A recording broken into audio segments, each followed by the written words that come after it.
네, 2024년 5월 19일 살아계신 하나님께 살리는 교회 동역자들이 20번째 예배로 하나님께 영광을 돌리겠습니다. 우리에게 향하신 같이 찬양하시겠습니다.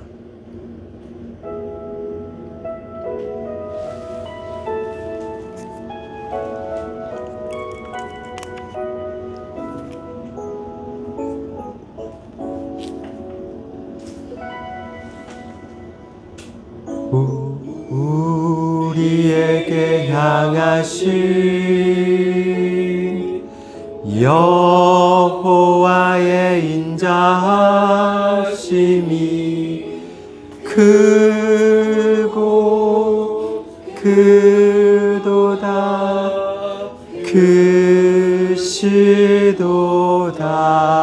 크시도다 크고 크도다 크시도다 우리에게 향하신 여호와의 인자하심이 영원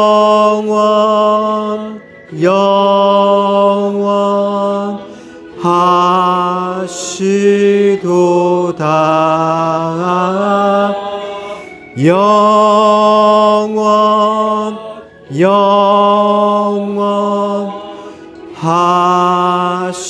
하시도다 우리에게 향하신 여호와의 진실하심이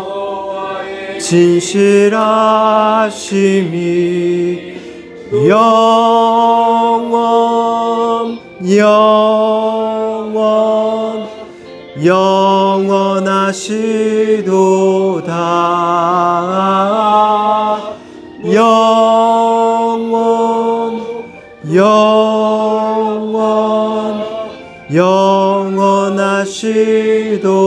영원하시도다 크고 크도다 크시도다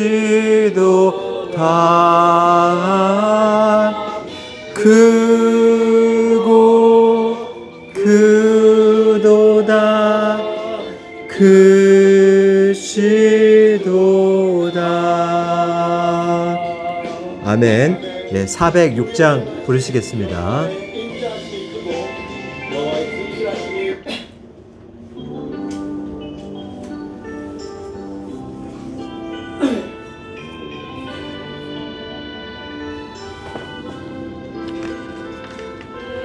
내 새 것이 없나니 죄인 살리신 주 보라 새롭게 된 이 피조물 주의 놀라운 권능 찬양하세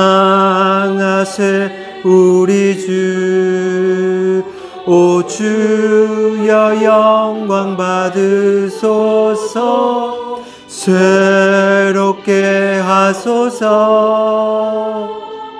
새롭게 하소서 새롭게 하소서 늘 새롭게 하소서 조금 빨리 부르시면 됩니다. 하소서 새롭게 하소서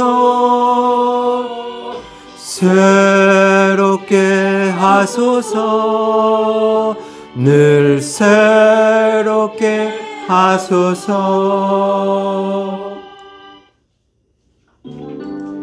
아멘. 네, 456장 우리 보좌 앞에 모였네.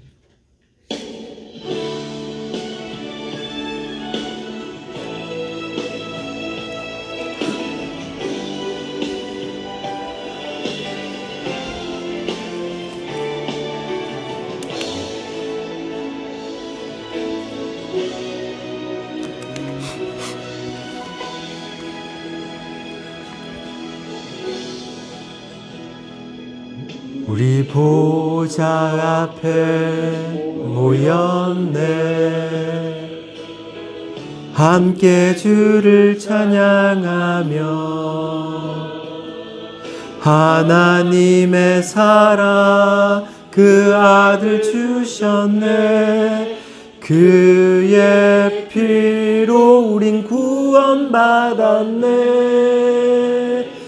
십자가에서 쏟으신 그 사랑 강같이 온 땅에 흘러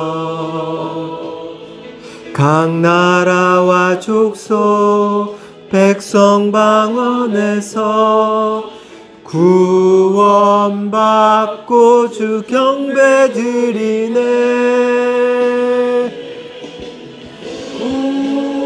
구원하심이 보좌에 앉으신 우리 하나님과 어린 양께 있도다.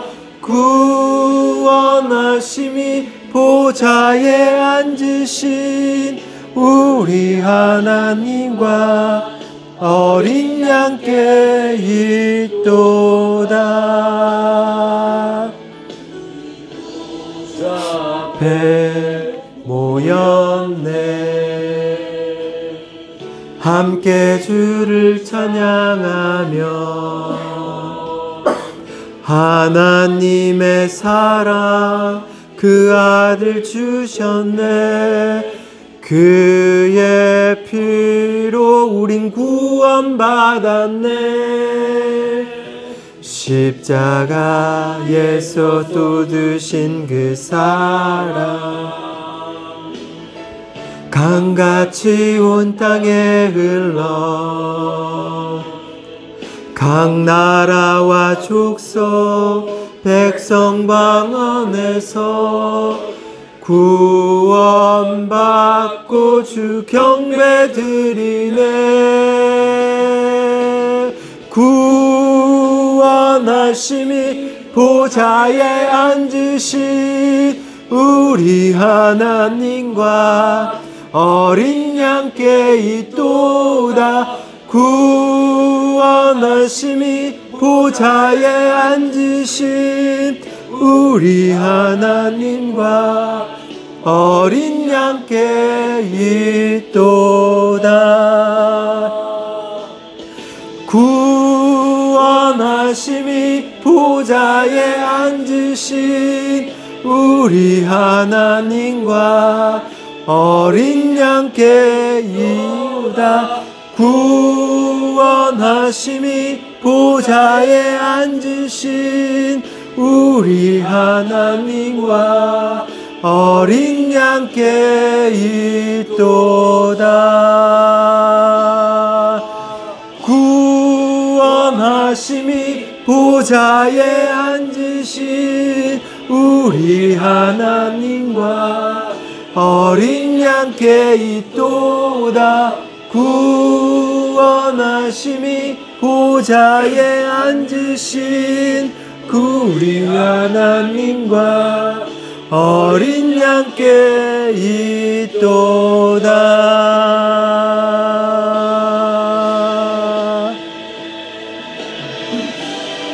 아멘. 찬송가 1장으로 하나님께 나아갑니다.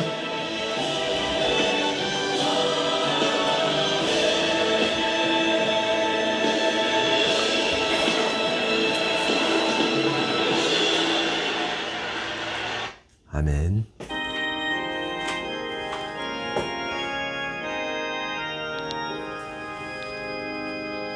만복의 근원 하나님 온 백성 찬송 드리고 저 천사여 찬송하세. 찬송 성부 성자 성령 아멘.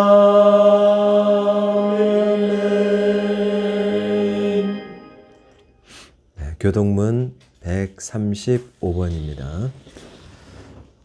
이번 주일은 성령님이 강림하신 주일을 맞았습니다. 교동문 135번. 제가 한 절, 여러분 한 절, 맨 마지막 절 같이 크게 읽도록 하겠습니다.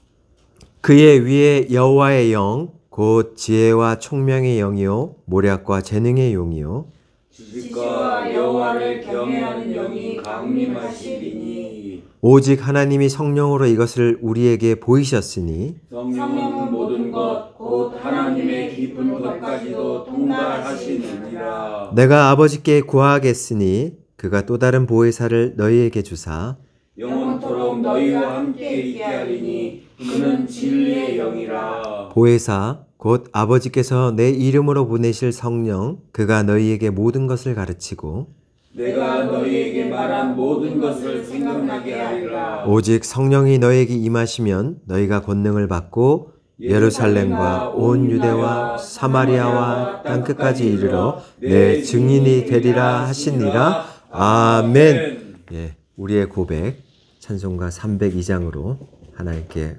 올려드립니다.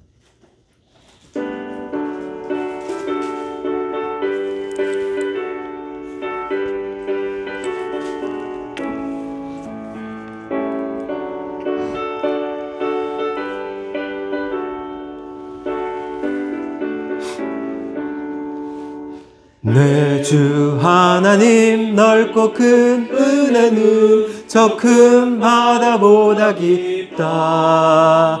너 곧 다주를 끌러 깊은 데로 저 한가운데 가보라.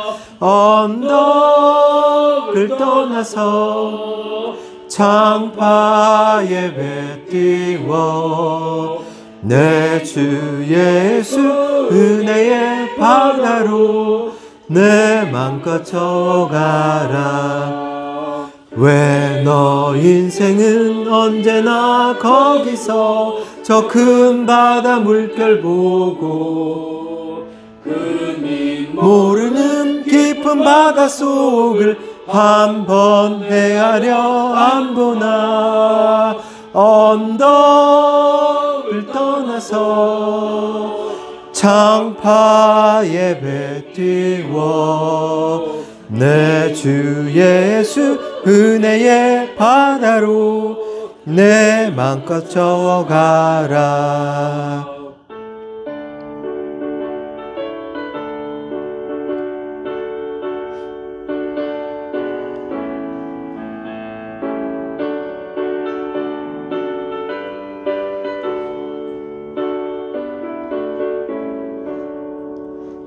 많은 사람이 얕은 물가에서 저 큰 바다 물다가 찰싹거리는 작은 파도 보고 마음 약하여 못 가네. 언덕을 떠나서 창파에 배 띄워 내 주 예수 은혜의 바다로 내 맘껏 저어가라. 곧 가거라. 이제 곧 가거라. 저 큰 은혜 바다 향해 자 곧 내 노를 저 깊은 데로 가라. 망망한 바다로 언덕을 떠나서 창파에 배 띄워 내 주 예수 은혜의 바다로 내 맘껏 저어가라.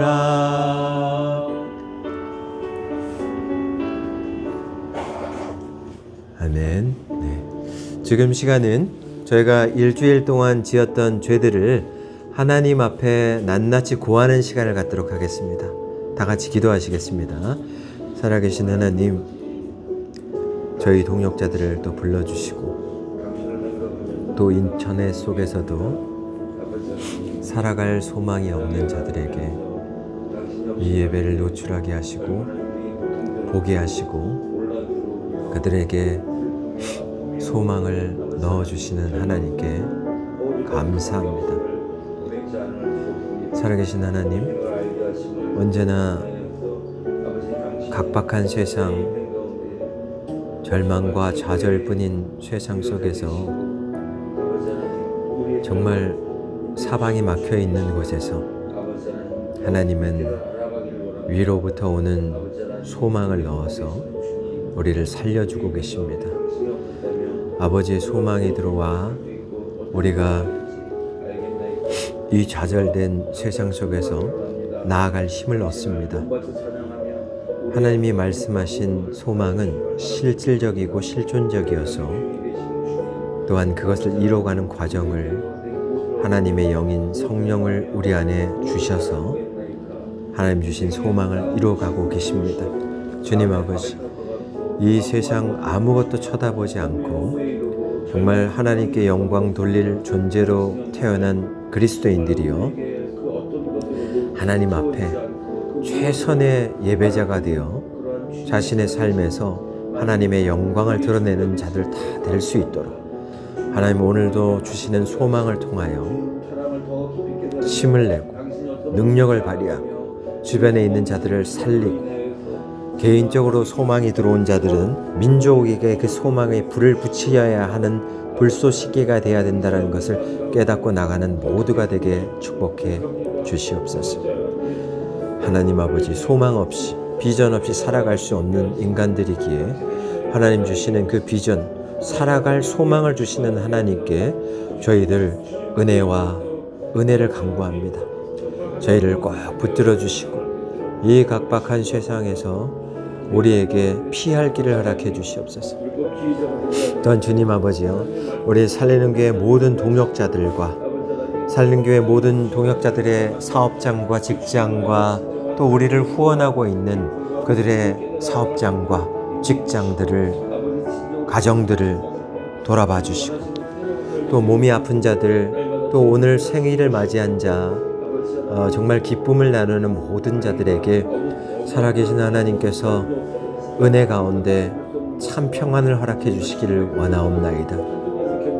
우리가 하나님만 바라보고 나아갈 때 이 세상이 결코 어렵지 않았고 이 세상에서 살아가는 이 하루하루가 행복했었다라고 고백하고 갈 수 있는 그런 모든 살리는 교회 동역자들과 후원자들과 유튜브 시청자들 다 되게 축복해 주시옵소서. 주님 아버지, 다음 세대를 살리는 소망도 하나님께서 넣어주시기를 원하옵나이다. 주님 아버지요, 아무것도 보이는 것이 없지만 하나님께서 주시는 소망부터 보이는 것을 있는 것으로 끌어당기고 있다는 것을 기억하게 하시고, 우리 안에 산 소망이 무리들 안에 공동체 되어서 연합되게 하시고, 그것이 아주 굵은 쇠사슬과 같이 끊어지지 않도록 인도해 주시고, 서로가 연약한 점을 보살피고 돌보아서 더욱더 견고해지는 그런 굳건한 살리는 교회 공동체가 되도록 축복해 주시옵소서. 주님 아버지여,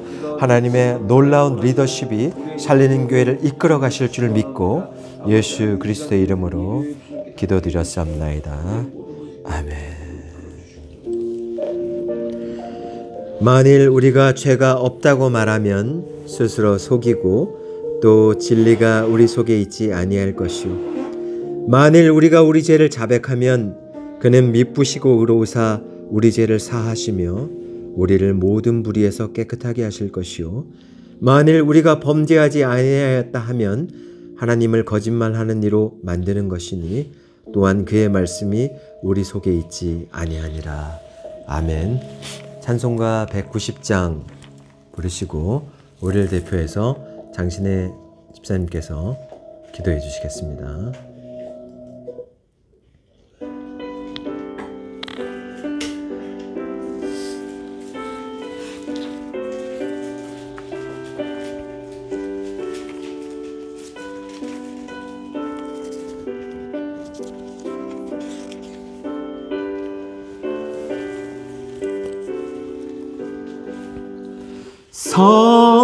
성령이여 강림하사 나를 감화하시고 애통하며 회개하마 충만하게 하소서. 예수여 비오니 나의 기도 들으사 애통하며 회개하게 하소서. 성령이여 강림하사 그 신권능 주소서. 원하옵니 충만하게 하소서. 예수여 비오니 나의 기도 들으사 애통하며 회개하마 충만하게 하소서. 힘이 없고 연약하나 엎드려서 비오니 성령 강림하옵소서. 충만하게 하소서. 예수여 비오니 나의 기도 들으사 애통하며 회개한 맘 충만하게 하소서. 정케하고 위로하사 복을 받게 하소서. 충만하게 하시오니 무한 감사합니다. 예수여 비오니 나의 기도 들으사 애통하며 회개하마 충만하게 하소서. 아멘. 예, 기도해 주시겠습니다. 은혜가 풍성하신 하나님 아버지, 오늘도 변함없이 저희들을 사랑하사 귀한 예배의 자리로 인도하신 감사드립니다. 아멘. 우리들의 마음에 신령과 진정으로 예배드리게 하신, 기쁨으로 주님의 말씀을 듣게 하신 감사드립니다. 아멘. 5월 가정의 날을 허락하시어 부모와 자녀가 서로 사랑하고 믿음의 가정으로 은혜가 넘치고 복이 넘치게 하시고 말씀과 기도로 주님 안에서 더욱 단단해지는 저희 살리는 교회의 가정들 되게 해주세요. 아멘. 이 자리에 함께하지 못한 성도들 있습니다. 어디에서든지 이 시간을 기억하게 하시고 다음 주에는 모두 예배에 참석할 수 있게 해주세요. 아멘. 주님, 저희들은 알지 못하나 각 가정마다 고단한 마음의 삶이 있는 줄 압니다. 질병 가운데 있는 성도들 있습니다. 주님을 통하여 고침을 받게 하시고 아멘. 상처를 어루만져 그들이 치유되게 하시며 하나님을 만나 믿음에 믿음을 더하여 승리할 수 있도록 주님 도와주세요. 아멘. 목사님, 주님의 말씀을 담대히 전하고 이 예배를 사모하며 이웃에게 전하고 전파할 수 있는 귀한 성령의 은혜를 더하여 믿지 않는 이들에게 본이 되게 하시고 말씀 준비하실 때 성령의 영감을 주시어 주신 사명을 잘 감당할 수 있도록 영육을 강건케 하여 주세요. 아멘. 주님, 저희 살리는 교회를 섬기고 봉사하는 헌신의 손길들이 있습니다. 그들을 잊지 않고 그들의 삶에 축복을 더하여 주세요. 아멘. 주님, 처음부터 마치는 이 시간까지 저희들의 예배와 찬양과 물질을 온전히 기쁘게 받아주시고 주님께서 잘 인도해 주세요. 아멘. 모든 말씀 사랑과 은혜가 풍성하신 우리 주 예수 그리스도의 이름으로 감사기도 드립니다. 아멘. 네, 감사합니다. 네, 오늘의 말씀은 에스겔 37장 1절에서 14절까지입니다. 에스겔 37장 1절에서 14절까지 구약성경 1209페이지에 있습니다.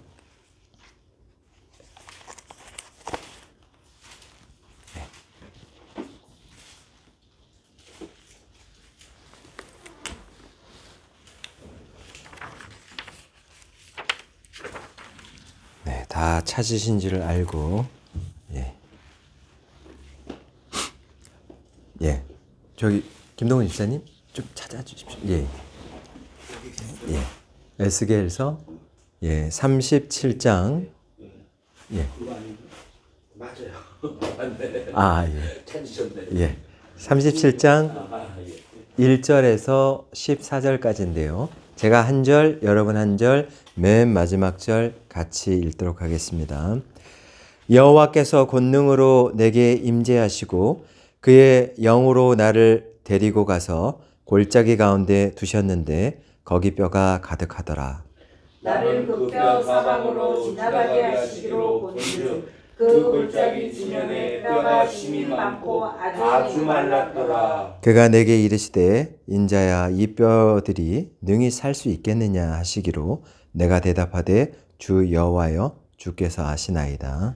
또 내게 이르시되 너는 이 모든 뼈에게 대언하여 이르기를 너희 마른 뼈들아 여호와의 말씀을 들을지어다. 주 여호와께서 이 뼈들에게 이같이 말씀하시기를 내가 생기를 너희에게 들어가게 하리니 너희가 살아나리라. 너희 위에 힘줄을 두고 살을 입히고 가죽으로 덮고 너희 속에 생기를 넣으리니 너희가 살아나리라. 또 내가 여호와인 줄 너희가 알리라 하셨다 하라. 이에 내가 명령을 따라 대언하니 대언할 때 소리가 나고 움직이며 이 뼈 저 뼈가 들어맞아 뼈들이 서로 연결되더라. 내가 또 보니 그 뼈에 힘줄이 생기고 살이 오르며 그 위에 가죽이 덮이나 그 속에 생기는 없더라. 또 내게 이르시되 인자야 너는 생기를 향하여 대언하라. 생기에게 대언하여 이르기를 주 여호와께서 이같이 말씀하시기를 생기야 사방에서부터 와서 이 죽음을 당한 자에게 불어서 살아나게 하라 하셨다 하라. 이에 내가 그 명령대로 대언하였더니 생기가 그들에게 들어가매 그들이 곧 살아나서 일어나 서는데 극히 큰 군대로라. 또 내게 이르시되 인자야 이 뼈들은 이스라엘 온 족속이라. 그들이 이르기를 우리의 뼈들이 말랐고 우리의 소망이 없어졌으니 우리는 다 멸절되었다 하느니라. 그러므로 너는 대언하여 그들에게 이르기를 주 여호와께서 이같이 말씀하시기를 내 백성들아 내가 너희 무덤을 열고 너희로 거기에서 나오게 하고 이스라엘 땅으로 들어가게 하리라. 내 백성들아 내가 너희 무덤을 열고 너희로 거기에서 나오게 한즉 너희는 내가 여호와일 줄을 알리라. 내가 또 내 영을 너희 속에 두어 너희가 살아나게 하고 내가 또 너희를 너희 고국 땅에 두리니 나 여호와가 이 일을 말하고 이룬 줄을 너희가 알리라. 여호와의 말씀이니라. 아멘. 네, 잠깐 기도하시겠습니다. 살아갈 소망을 주시는 하나님이란 제목으로 말씀 증거하게 될 때 꼭 필요한 말씀만 증거될 수 있도록 하나님 주장하여 주시옵소서. 예수 그리스도의 이름으로 기도드렸사옵나이다. 아멘. 네, 저는 오늘 살아갈 소망을 주시는 하나님이란 제목으로 말씀을 증거하게 됩니다.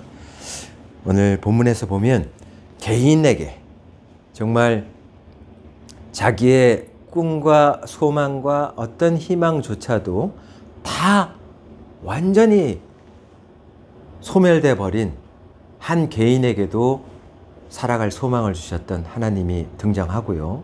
또한 그 민족 자체, 나라가 망해서 더 이상 아무런 소망이 없었던 자들이 포로기에 와서 지금 어떠한 희망도 없는 상태에 있는데 그들에게도 소망을 불어넣는 하나님의 모습이 증거가 됩니다. 또한 하나님께서는 말씀하셨던 그 소망을 실존적으로 이뤄가는 것도 여기 포함되어 있습니다. 그렇기 때문에 저는 오늘 그 실존의 하나님을 믿을 때 우리는 아직 하나님의 말씀이 그대로 실천되지 않은 부분도 있겠지만 실천된 부분들을 통하여서 우리는 마치 실천될 것을 과거에 일어난 것처럼 명확하게 말하고 있는 선지자들의 그 예언처럼 맡겨진 말씀처럼 우리는 그 하나님을 믿고 나가야 될 것이다.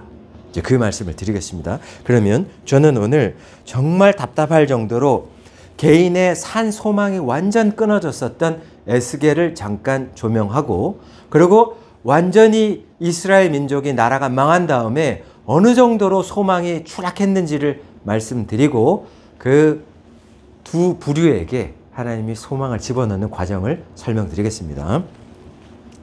이 에스겔이라는 사람이 제사장, 아버지 제사장, 그러면 세습되어서 이제 자기도 30세가 되면 제사장 반열에 오르게 됩니다.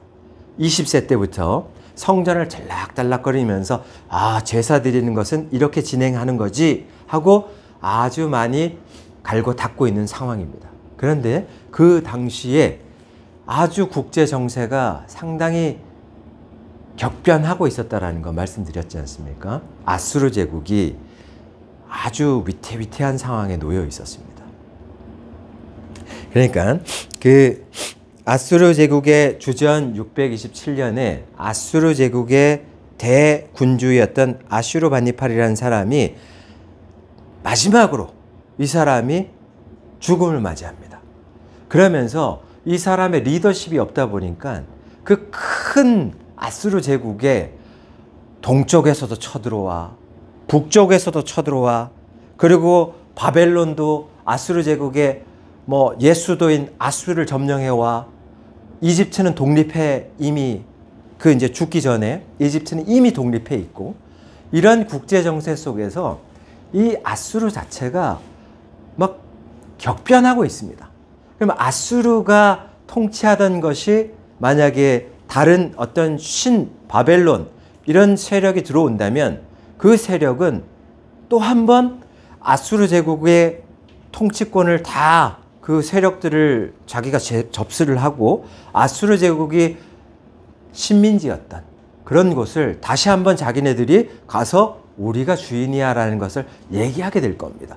이런 측면에서 볼 때 이 지금 아무것도 모르고 제사장 직분에 자신의 꿈을 키우고 있었던 에스겔 입장에서는 앞으로 닥치게 될 이 소망을 끓게 될 국제 정세가 굉장히 심각했습니다.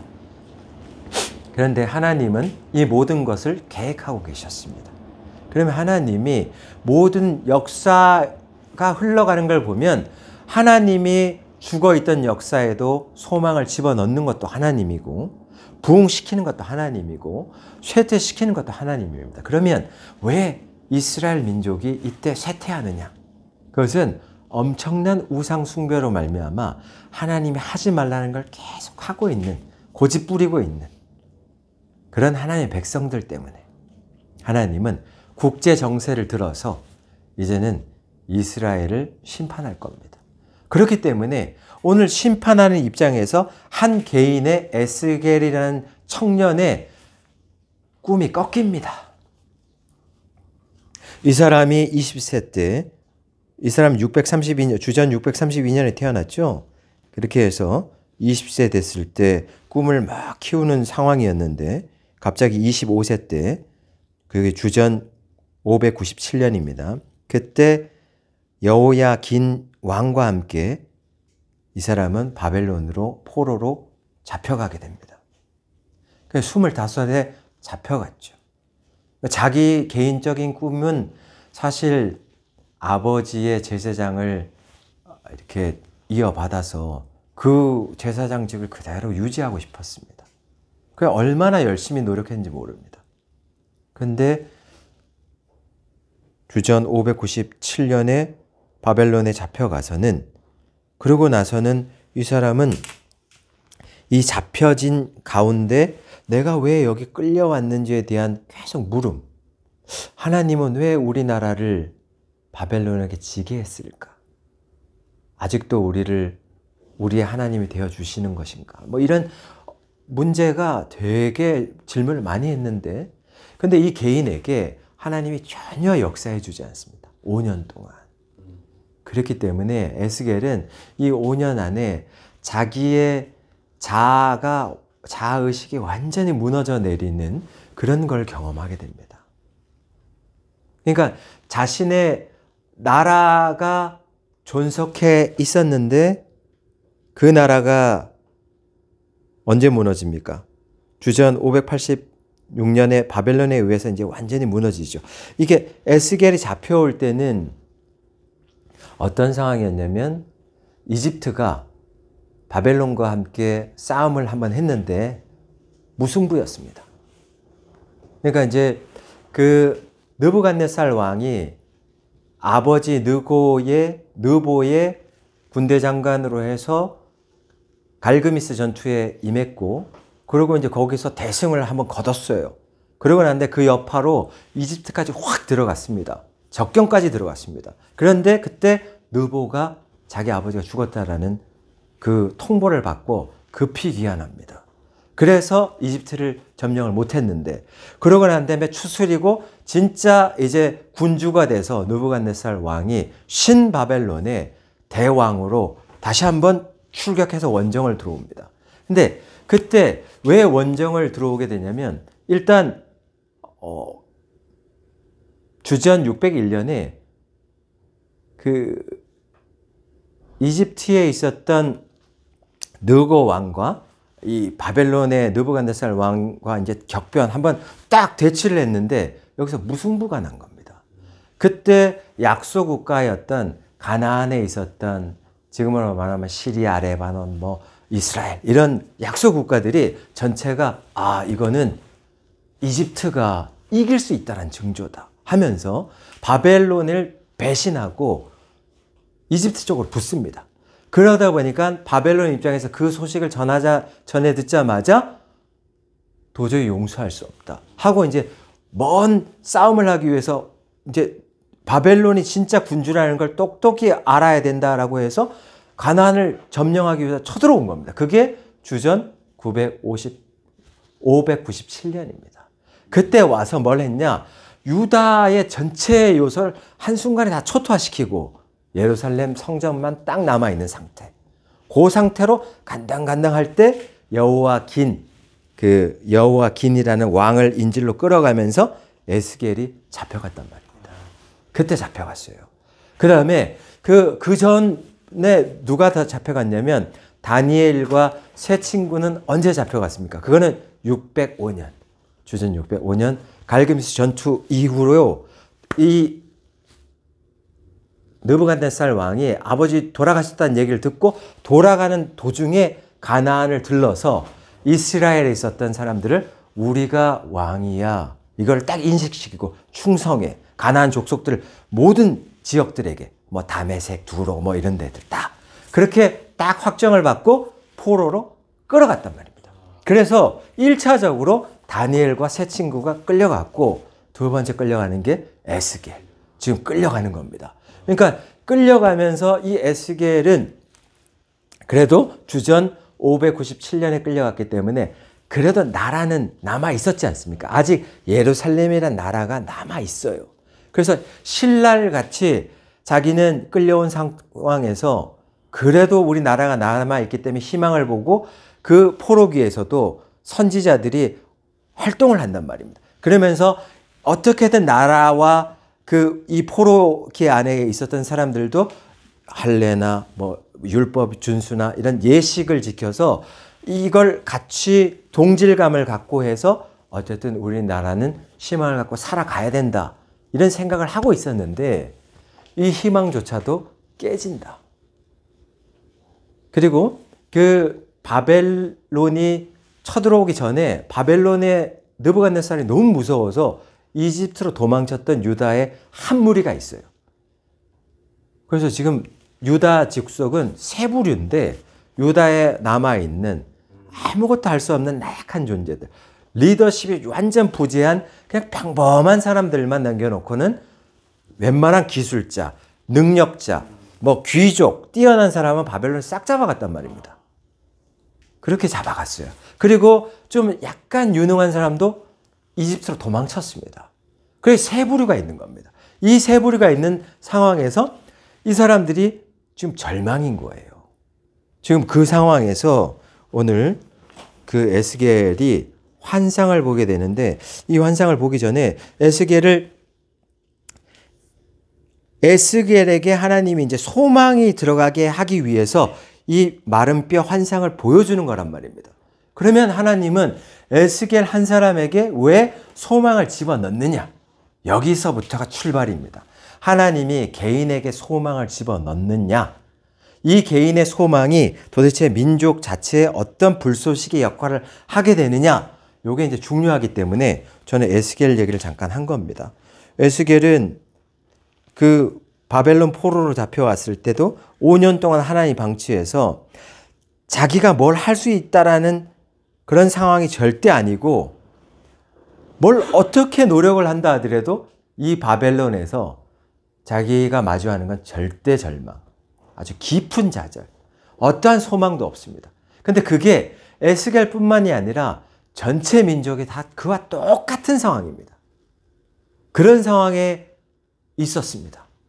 근데 하나님이 그발 강가에서 30세 된 에스겔을 부른 겁니다. 선지자로. 그래서 원래 제사장과 선지자는 앙숙인데 선지자로 불렀습니다. 자기는 제사장 되고 싶었는데. 그러니까 그것도 자기가 원하는 길이 아니에요. 그러나 하나님은 그를 선지자로 부르고 있습니다. 그래서 에스겔은 여기서 이제 어떤 상황이냐면 37장에서 보시면 아시겠지만, 인자야 저 마른 뼈에게 대언하라 라고 얘기할 때 이 사람이 철저하게 순종할 수 있었던 바탕이 뭐냐?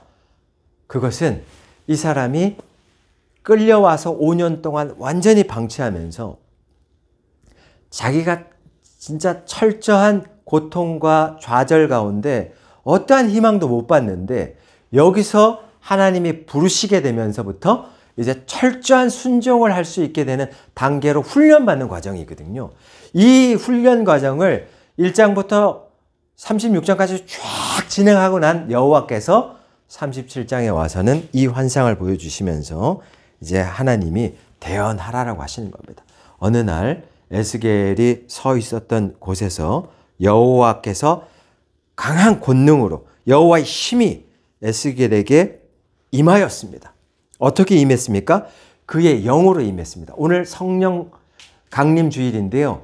성령이, 하나님의 영이 우리 이 땅에 내려온 주일입니다. 이 주일을 맞이해서 이 영이 내려오게 되면, 소망이 없었던 개인이 이 영을 받게 되면 얼마나 강력해질 수 있는지를 에스겔 37장에서 조명하고 있습니다.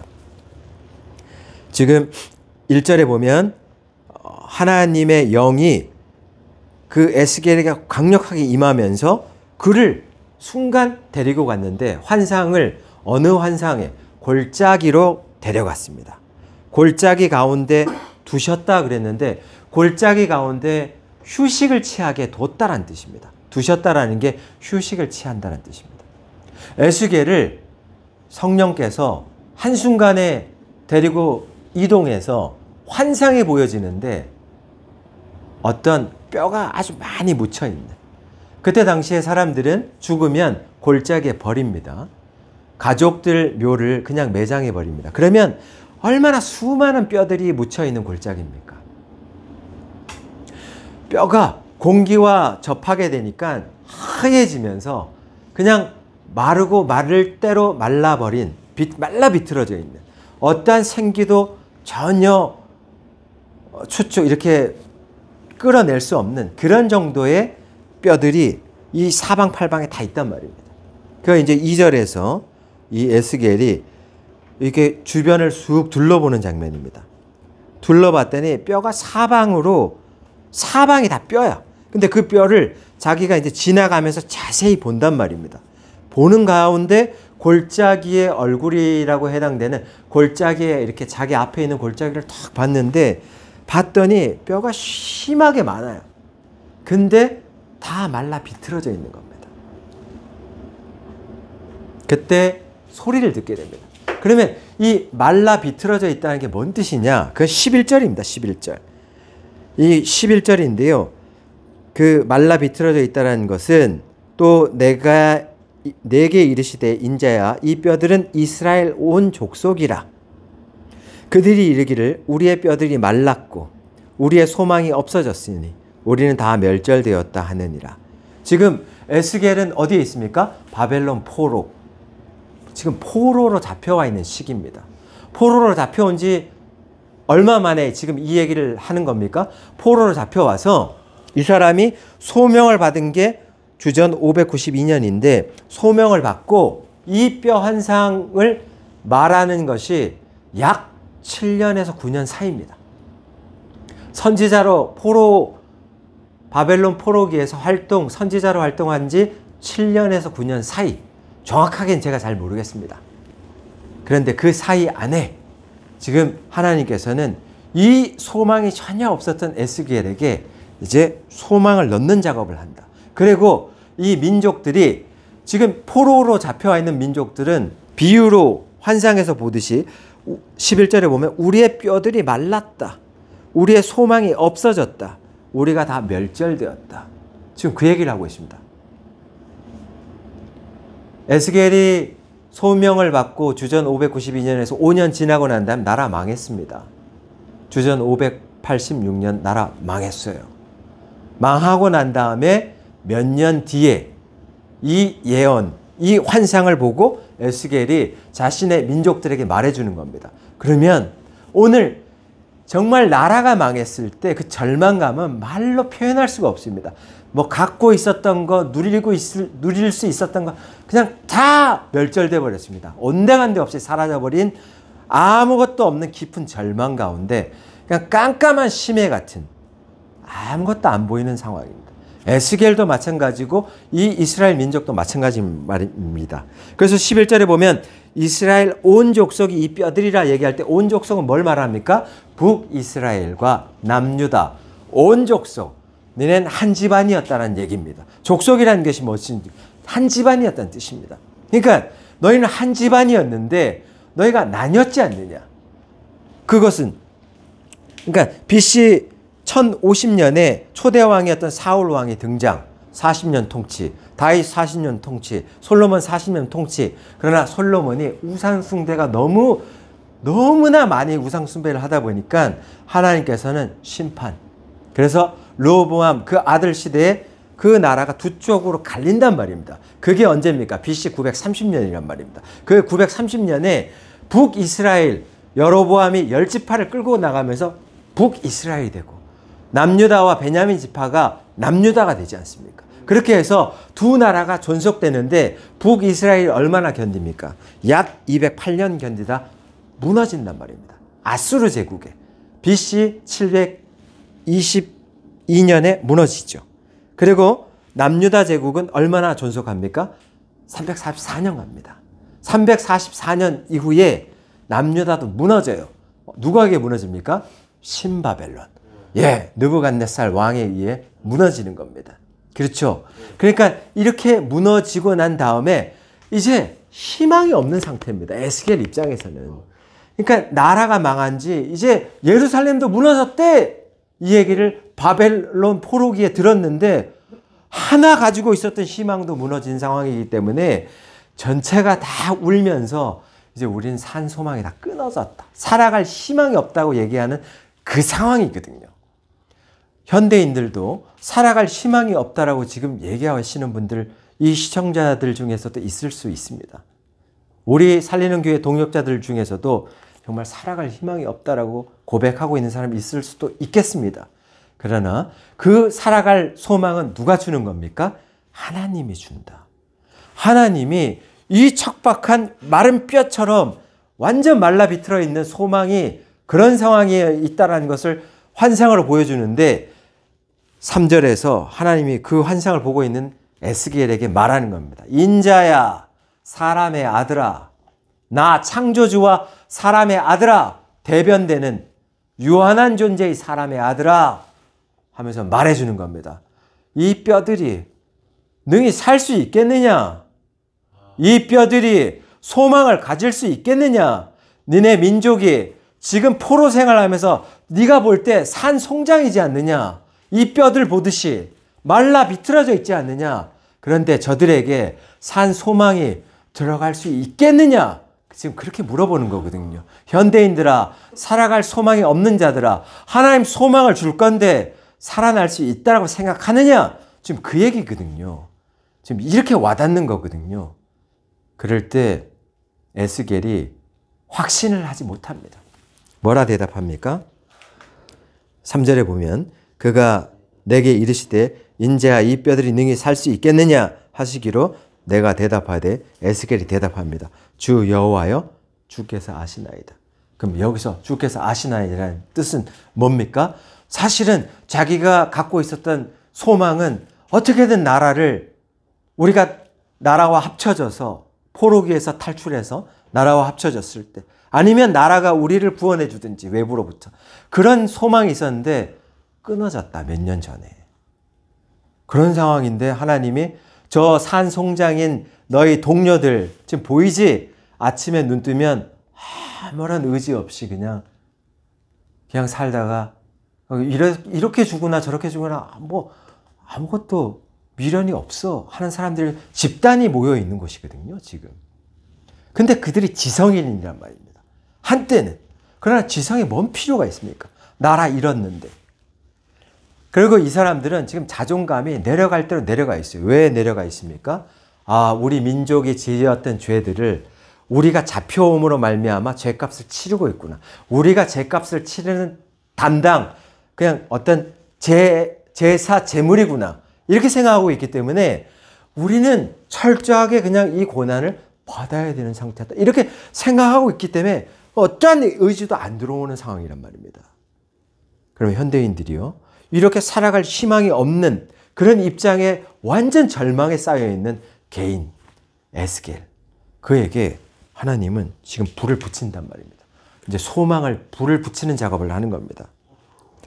너 인자야, 저 산 송장들에게 하나님이 소망을 넣을 건데 살아날 수 있다라고 믿느냐?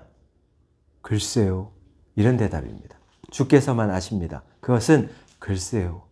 제 지식으로는 글쎄요. 잘 모르겠습니다. 그런 대답을 한 겁니다. 그럴 때 하나님이 말씀하십니다. 너는 이 뼈들에게 대언하라라고 4절에 말하고 있습니다. 대언하라는 게 뭔 뜻입니까? 하나님의 맡겨진 말씀을 예언하라는 뜻입니다. 예언, 맡길 예, 그리고 말씀 언자입니다. 하나님이 맡겨놓은 말씀을 대언하라는 겁니다. 그러면 지금 신기한 것이 나왔습니다. 마치 미래에 일어날 일이에요. 에스겔 입장에서는. 맞죠? 에스겔 입장에서는 지금 말라 비틀어져 있는 우리 민족이 이스라엘 민족에게 뭔가를 대언하라랍니다.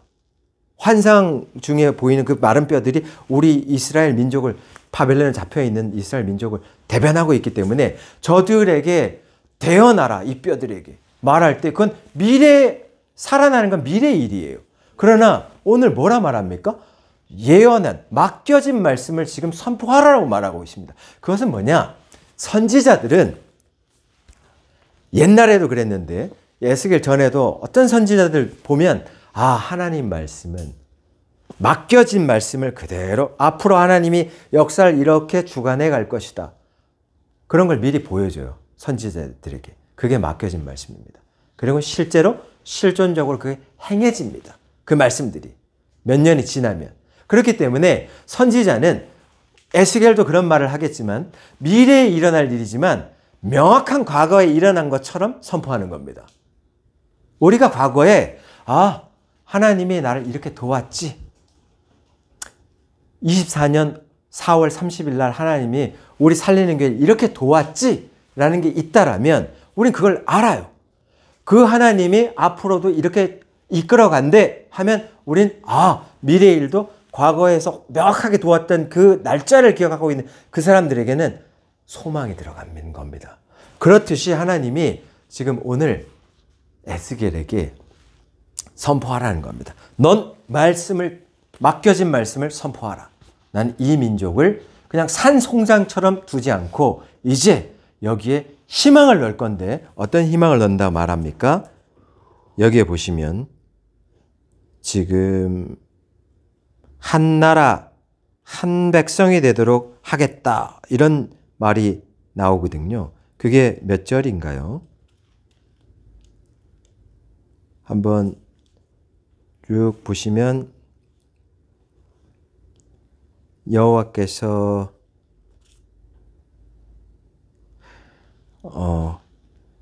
이 백성을 하나의 민족으로, 그러니까 이 북이스라엘과 남유다로 분열되기 전 상태로 돌리겠다는 얘기를 하시는 말씀이 여기 어딘가에 나와요. 그래서 한 민족으로 이루시겠다라는 그 부분을 놓고 지금 에스겔에게 대언하라라고 얘기하는 거거든요. 그리고 이 백성들을 고국 땅으로 보내겠다. 14절에 나오죠. 예, 12절에는 14절에는 이제 너희를 지금 바벨론 포로 시기에 있는 너희들을 고국 땅으로 다윗의 왕조가 있었던 그 고국 땅으로 돌려보내겠다는 얘기를 합니다. 근데 이것을 돌려보내리니 나 여호와가 이 일을 말하고 이룬 줄을 너희가 알게 될 것이다. 그러니까 이런 말씀을 하고 난 다음에 이것이 이루어지는 것을 너희가 보게 될 것이라는 겁니다. 실존적으로. 지금 이 얘기를 해주는 거거든요. 그래서 포로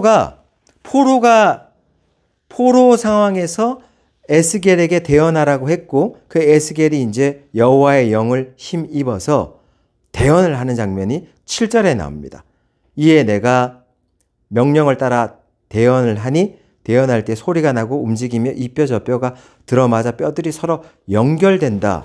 이렇게 나오죠. 그러니까 지금 소망이 없었던 사람들에게 에스겔이 이제 하나님의 영을 부여받고 그 환상 가운데 뼈들에게 하나님의 말씀을 대언한단 말입니다.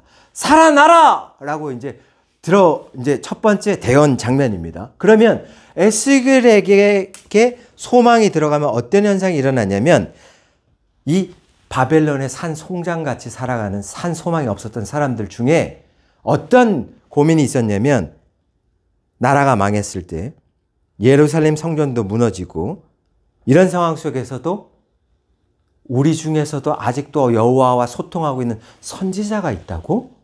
그러면 하나님이 아직도 역사를 해준다고? 하나님이 지금도 일해준다고? 이런 마음이 올라오는 겁니다. 아무것도 없었던 사람들에게 갑자기 살아갈 소망이 확 올라오기 시작하는 겁니다. 진짜? 우리에게 선지자가 있다고? 이제 그런 상황이 도래하는 거거든요. 그래서 에스겔에게 하나님이 불을 붙이는 겁니다.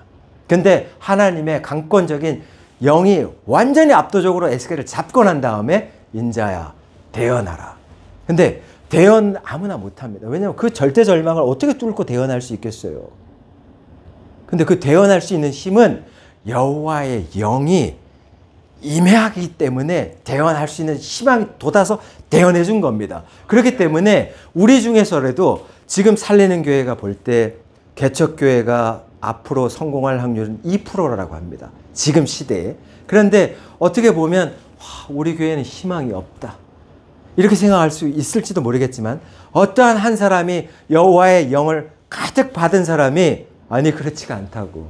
여호와께서 우리 교회를 성장시킬 거라고 말을 한다라면 그 부분에 대해서 진짜 그게 가능해? 라고 이제 불이 붙는단 말입니다. 그런 얘기를 이제 말씀드리는 겁니다. 그렇게 해서 이 이스라엘 사람들이 나라 망한 상태에서 포로 생활 중에서도 우리에게 선지자가 있다라는 희망을 갖게 되는 겁니다. 그런데 사실은 알고 보면 바벨론 활동기에 선지자로 활동했던 사람이 에스겔뿐만이 아니야.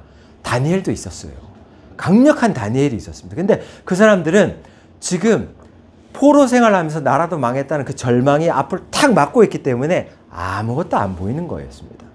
근데 그 빛을 하나님이 비춰준 겁니다. 에스겔을 통해서. 그래서 작은 희망이라도 하나님이 우리 민족을 살린대 라는 얘기를 해준 거예요. 그렇기 때문에 살짝 이제 그들의 입장은 뼈의 모습이 아니라 이제 6절을 보면 너희 위에 힘줄이 두르고 근육이 올라온다는 거죠. 살이 입고 피부 가죽이 싹 덮이는 그런 상태로 어느 정도 모양을 갖춰 있는 지금 바벨론의 모습, 바벨론의 포로들의 모습을 볼 수 있습니다. 1차 대원으로. 그러나 아직 그 안에 의지는 없어요. 생기는 없습니다. 살아날 수 있다. 소망이 돋다. 이런 것은 아직까지는 없습니다. 그 상황 속에서 하나님은 2차적으로 에스겔에게 대언하라고 얘기합니다. 생기에게 대언하라고 얘기합니다. 하나님인 영을 놓고 에스겔아, 너는 하나님의 영인 생기에게 대언하라고 얘기합니다. 이야, 이건 제가 보면서도 깜짝 놀랐는데 그냥 산송장 같은 사람들에게 대언할 수는 있어요. 그러나 높고 높은 하나님 중에 한 분이었던 삼위일체의 하나님 중에 한 분, 성령 하나님께 대언하라고 얘기하는 장면은 제가 좀 전율이 왔습니다. 소망 없는 자가 하나님이 직접적으로 나의 영에게 대언하라. 뭘로 대언하라는 겁니까? 나의 말씀으로 나의 영에게 대언하라는 겁니다. 그게 통한다는 겁니다. 그렇게 될 때 어떤 현상이 일어나느냐? 인자야, 또 9절에 보십시오. 또 내가 이르시되 인자야 너는 생기를 향하여 대언하라. 생기에게 대언하여 이르기를 주 여호와께서 이 같은 방식으로 말씀하시기를 생기야 사방에서 불어와서 이 죽음을 당한 자에게서 불어서 살아나게 하라 하셨다 하라. 지금 이게 여호와의 말씀인데 여호와가 직접적으로 이 소망 없는 산 송장 같은 바벨론 포로들에게 생기야 들어가라 이렇게 안 하신다. 그러면 왜 에스겔을 통해서 하고 있느냐? 이것도 중요합니다. 에스겔이라는 하나님의 선지자를 통해서 하나님이 대언하는 대언자, 하나님 말씀을 맡겨놓은 것을 소통하는 그 자를 통해서 대언해 줄 때 하나님은 하나님이 생기야 들어가라 하는 것처럼 대언자가 생기야 들어가라 해도 똑같이 생기가 들어가게 해주는 그 이유는 뭐냐?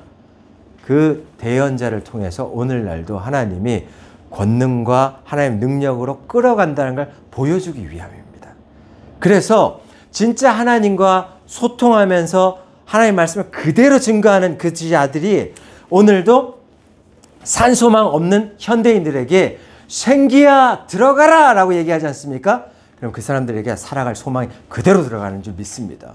네, 그렇게 되기 때문에 오늘날 진짜 말씀을 전하는 선지자, 하나님의 정말 제사장 같은 그런 자들이 참 말씀을 증거하게 되면 하나님은 실존적으로 그 말씀이 마치 과거에 일어난 것처럼 미래에 일어나게 해줄게 라고 말하는 약속이 이 본문 안에 들어가 있단 말입니다. 그렇기 때문에 우리는 살아갈 소망이 생기는 겁니다.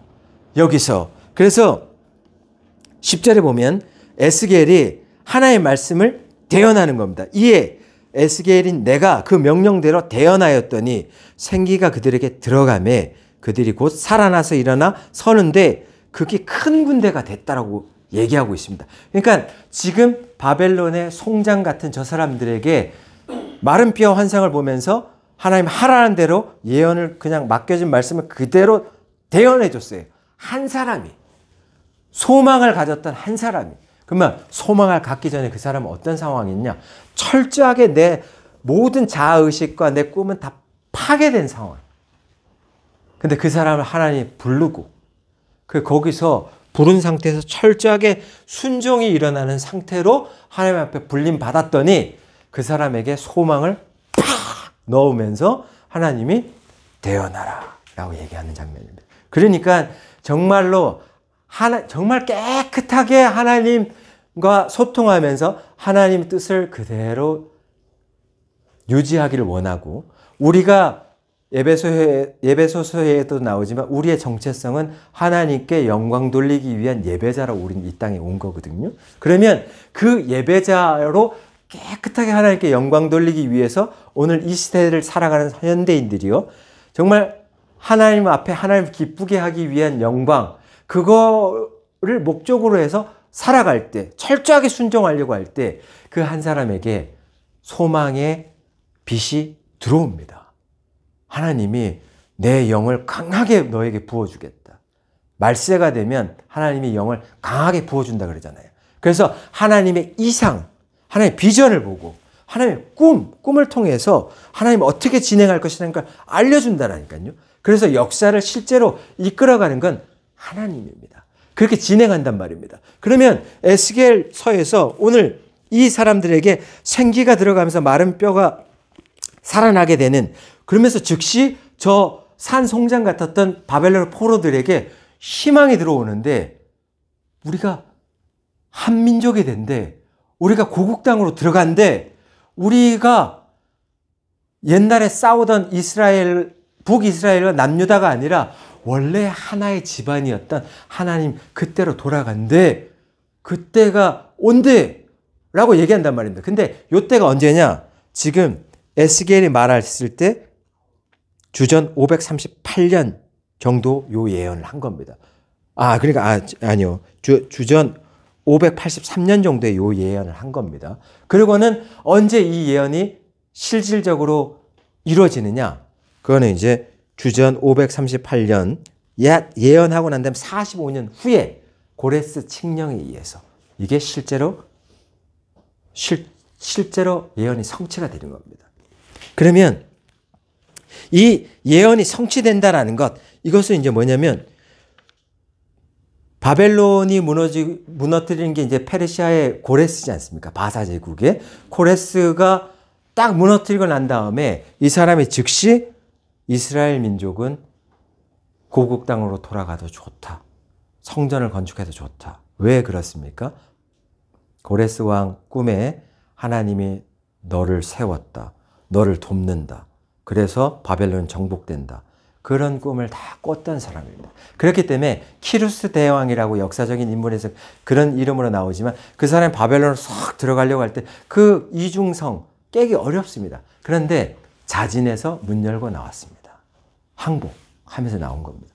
왜 그렇습니까? 벨사살, 그때 그 바벨론 제국의 마지막 왕 벨사살, 그때 다니엘이 있었는데 그때 벽에서 손가락이 나와서 메네메네 데겔 우바르신 이렇게 썼지 않습니까? 이거 해석해라. 다니엘이 해석했죠. 왕을 저울에 달아봤는데 왕이 부족하더라. 그래서 끝냈다. 여호와께서 이 나라를 끝낸다 한다. 근데 벨사살이 그 얘기를 딱 듣고 난 다음에 그 다니엘에게 그래 약속한 대로 상급을 주마 하고 그날 저녁인가? 죽습니다. 네, 맞습니다. 예, 그날 저녁에 죽는 이유는 아마 암살했을 수도 있겠습니다. 예. 그 이제 그 시대는 끝난 겁니다. 그렇게 해서 암살되면서 문을 팍 열고 키루스 대왕 딱 들어가는데 하나님은 꿈에서 역사하기를 너는 그대로 바벨론 접수한다. 나 여호와의 말이니라. 쑥 들어가고 있는데 바벨론 문을 팍 열리고 있고, 그러면서 나와서 키루스 대왕이요 이렇게 맞이하니까 이게 다 맞아떨어지니까 고레스가 왕의 명령을 내린 게 칙령 아닙니까? 그게 내린 게 지금 에스겔이 예언하고 난 45년 후에 고레스 왕이 이스라엘은 돌아가서 고국 땅에서 성전을 건축해도 좋다. 그렇게 나온 겁니다. 그래서 이게 해결된 게 이 한 백성으로 한 나라가 되는 1차 성취가 수르바벨과 에스라와 느헤미야 이렇게 계속 귀환하면서 주전 6세기에서 5세기 사이에 귀환민들이 진행하면서 하나의 성전을 짓지 않습니까? 그 남유다 북이스라엘 싸웁니까? 아니에요. 하나의 민족이다. 이렇게 생각하는 마음으로 짓는단 말입니다. 그러면 이게 오늘날 왔을 때는 앞으로 에스겔이 말한 예언 중에는 아직도 성취가 안 된 게 있어요. 뭐가 있느냐? 예루살렘 성전은 에스겔서 38장, 39장에 가면 뭔 얘기가 나오냐? 예루살렘이 무너졌는데 예루살렘 성전이, 그러나 내가 내 영이 떠났지만 내 영이 다시 그 안으로 들어와 옛날의 영광을 회복할 것이다라는 얘기가 있습니다. 그러면 오늘 저 이스라엘은 아직 예루살렘 성전이 없잖아요. 그러니까 오스만 투르크 제국이 이렇게 점령했을 때, 이스라엘 점령했을 때 그때 거기에 이슬람 성전을 지었지 않습니까? 그 성전이 아직도 남아 있는데 그 성전엔 여호와의 영광이 없단 말입니다. 그래서 에스겔이 말한 지금 예언 중에는 아직 성취가 안 된 게 있는 거예요. 그러나 그것이 성취된다라고 말하고 있는 겁니다. 예루살렘 성전이 재건되고 거기에 여호와의 영광이 옛날처럼 다시 임할 것이다. 그래서 너희는 완전한 나의 하나의 백성, 하나의 나라가 되어 다윗 왕조가 다스릴 건데 그 다윗은 죽은 사람이고 다윗 왕조라 말하는 것은 메시아가 실제로 이 땅에 와서 내가 다윗의 후손으로 와서 실제로 모든 인류를 구원한다라고 죄값을 치르고 다시 부활해서 살아가셨던 그 메시아가 다시 와서 영광의 예루살렘을 완전히 회복시킨다. 그리고 난 다음에 한민족이 된 그들을 내가 메시아로서 구원자로서 통치한다. 그것은 아직 에스겔 입장에서는 예언이 성취된 게 아닙니다. 그러면 오늘날 이 현대 그러니까 성경을 부인하는 사람들, 반대편에 있는 사람들은 하나같이 얘기하는 게 왜 부인합니까? 왜 성경에서 예수님이 부활하셨다라는데 못 믿습니까? 못 봤으니까요. 뭐 다른 증거 있습니까? 글쎄요. 그냥 500의 형제가 전체 일시해 봤다는 게 있을 수 없는 일이니까요. 내가 안 봤으니까 믿기 어려워요. 그냥 그 이유밖에 없습니다. 그런데 우리 입장에서는 우리는 성경이라는 것이 지금 예언돼 있지 않습니까? 주전 592년에 예언을 받았었던 30세의 에스겔이 이제 예언을 한 거잖아요. 7년에서 9년 사이에 이 마른 뼈들에게 의지가 들어가라, 소망이 들어가라. 하나님의 말씀 그대로 선포했더니 소망이 실제로 들어갔고 그 소망은 45년 이후에 한 나라가 되는 실존하는 성전을 재건하는 걸로 1차 성취가 됐고 오늘날에 와서는 메시아가 다시 재림했을 때는 그때 완전히 한 나라가 되는 상황으로 성취해 갈 것이라는 것이 오늘의 말씀이란 말입니다. 그래서 하나님 말씀은 역사 속에서 하나님이 계속 살아갈 소망을 주면서 이끌어가는 분이 하나님이고 그 하나님을 실제로 끌어가시는 분이기 때문에 우리는 성경에 나와 있는 걸 바탕으로 믿는 거란 말입니다. 근데 반대편에서는 성경은 우리 눈으로 못 봤으니까 못 믿겠어요. 그 이유 아니고서는 다른 이유 있습니까? 다른 이유는 없대요. 내가 못 봤기 때문에 못 믿는데요. 그게 이유의 유일한 이유입니다. 반대편에 있는 사람들이. 그러나 우리는 유일한 이유가 봤었던 증인들이 여기 곳곳에 다 기록해놨던 것들이 우리 하나님의 역사를 실제 역사랑 맞춰보면 조금의 이제 시간 차이는 좀 있는데 거의 다 들어맞거든요.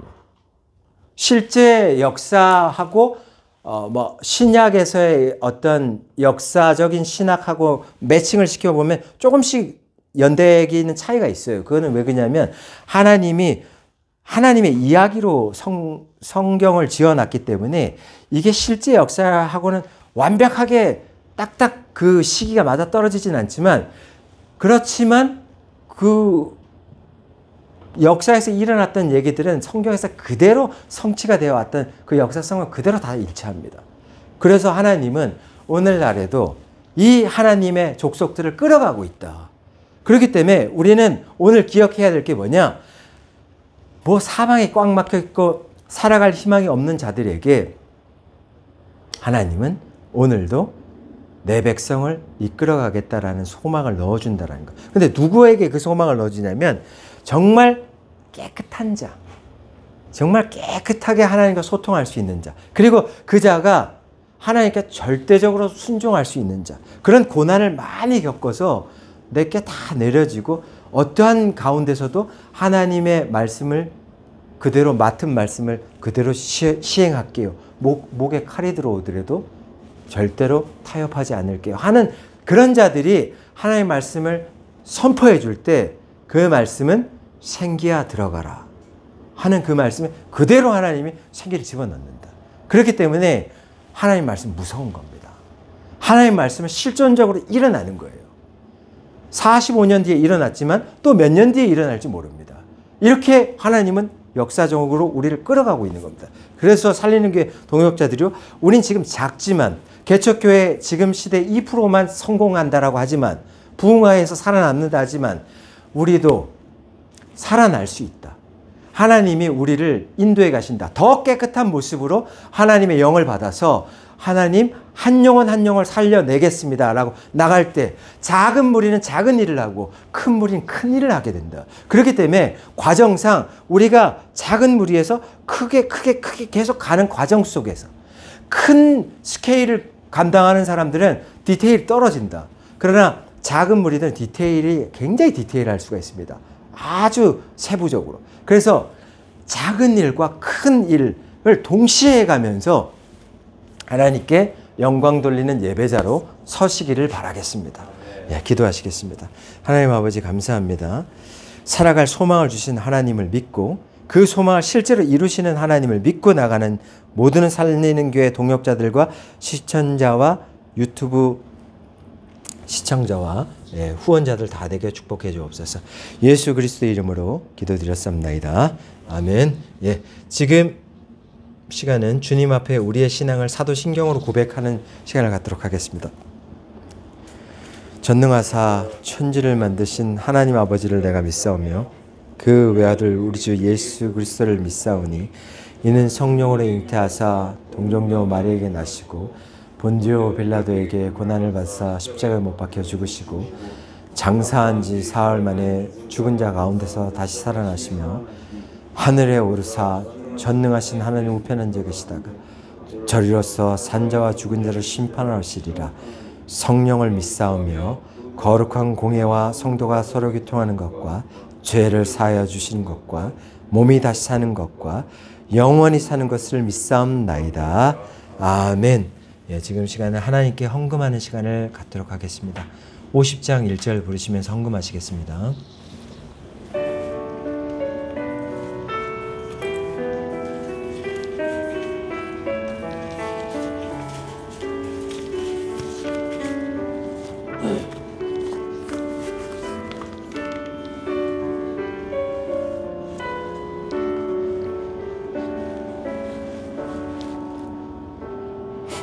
내게 있는 모든 것을 아낌없이 드리네. 사랑하고 의지하며 주만 따라 살리라. 주께 드리네. 주께 드리네. 사랑하는 구주 앞에 모두 드리네.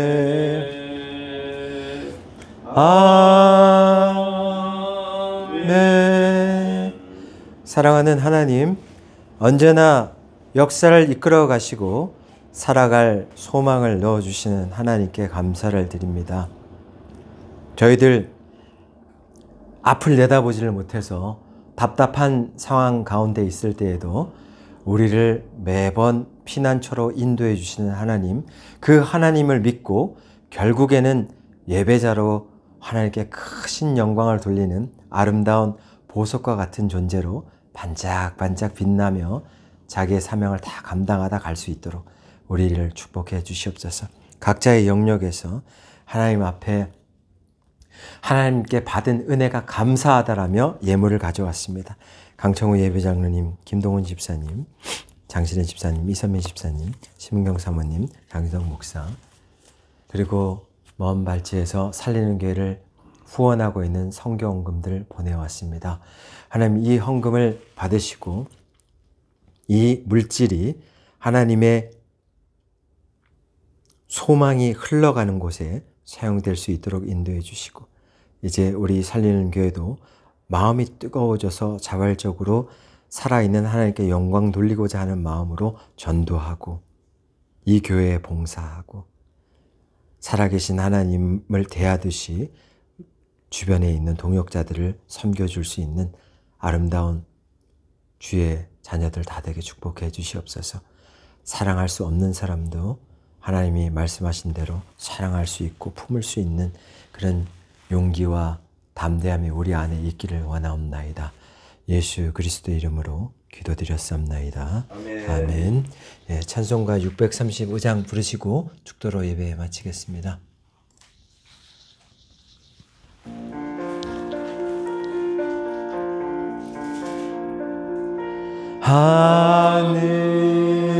하늘에 계신 아버지 이름 거룩하사 주님 나라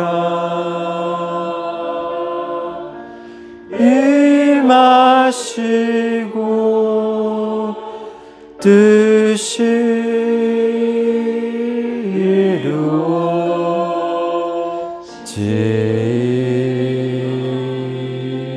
이루어지이다. 일용할 양식 주시고 우리들의 큰 죄 다 용서하옵시고 또 시험에 들게 마시고 악에서 구원하소서. 되게 주의 나라 주의 권세 주의 영광 영원히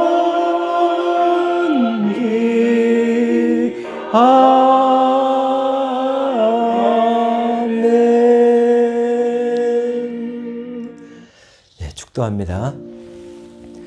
지금은 세상 끝날까지 우리를 버리지 아니하시고 우리와 함께 해주시겠다라고 약속하신 성자 예수 그리스도의 은혜와 그 기도를 들으시고 오늘도 무한하신 사랑을 베푸시는 성부 하나님의 극진하신 사랑과 오늘도 우리 안에서 내주하시며 하나님과 소통, 감화, 감동해 주시는 성령 하나님께 감사를 드리고 이 말씀을 듣고 나가는 아들, 딸들과 살리는 교회와 한국교회의 머리 위에 살아있는 산 소망이 하나님의 권능과 능력으로 강하게 작동하기를 간절히 축원하옵나이다. 아멘. 아멘.